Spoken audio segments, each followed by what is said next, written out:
Millions of children were starving in Biafra. The world saw images that would haunt generations. Tiny hands reaching for food that was not there. Villages were emptied and families were torn apart. It was horrific, and yet the war continued. And so Africa's suffering, Nigeria's suffering was televised, it was broadcast, and then foreign governments intervened. But like always, they intervened out of selfish interest, not out of compassion. Some will support one group, another country will support another group. It was just out of selfish interest.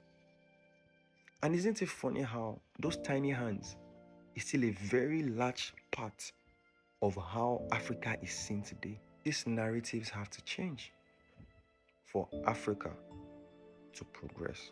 After the Eastern region declared independence as Biafra in 1967, Nigeria's federal forces responded with a full blockade. I'm saying it here because I imagine that's what happened. They were probably instructed to do that by foreign interests, because a reasonable government won't respond that way to internal conflict. It's a conflict within your country. Why are you responding with such harsh measures if they were not listening to outsiders? Till today, they are still listening to outsiders. Food, medicine, relief supplies, everything was restricted intentionally. Think about it. How would you do that to your own people? Tens of thousands died from malnutrition and disease, and the world watched this humanitarian disaster. In response, aid organizations organized a Biafran Airlift. Planes flew over conflict zones and they supplied food, they supplied medicine, they even supplied doctors, missionaries. All these people risked their lives to save thousands. By the end, more than 5,000 flights had transported over 150,000 supplies. It was the largest civilian airlift at the time, and the world watched all of this. And so television brought this crisis to homes in Europe and United States. And starving children, like I said earlier, became a symbol of Africa's suffering.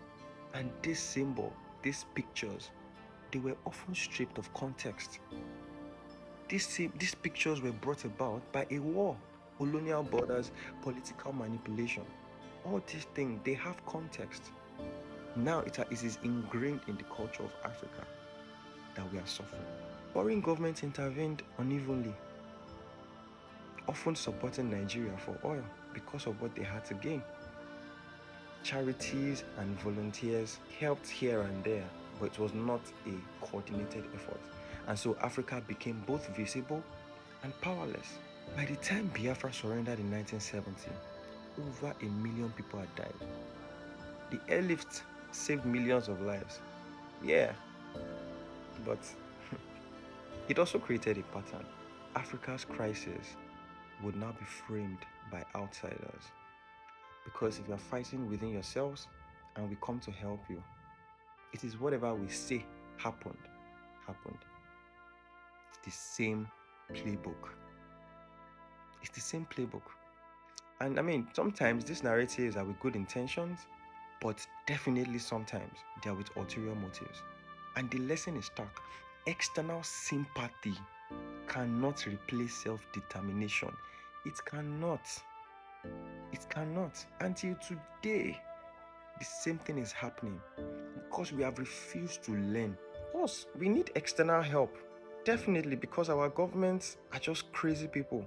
They have no sense. But the moment external help comes, that is the moment you take power from your hands. At this moment, desperation calls for it, but it should never get to this stage if we had sensible people as leaders. Africa's people, Africa's resources, Africa's narratives must be in the hands of Africans. If not, history will keep repeating itself. And so what's the lesson? Freedom and dignity will only come when Africa controls its own destiny.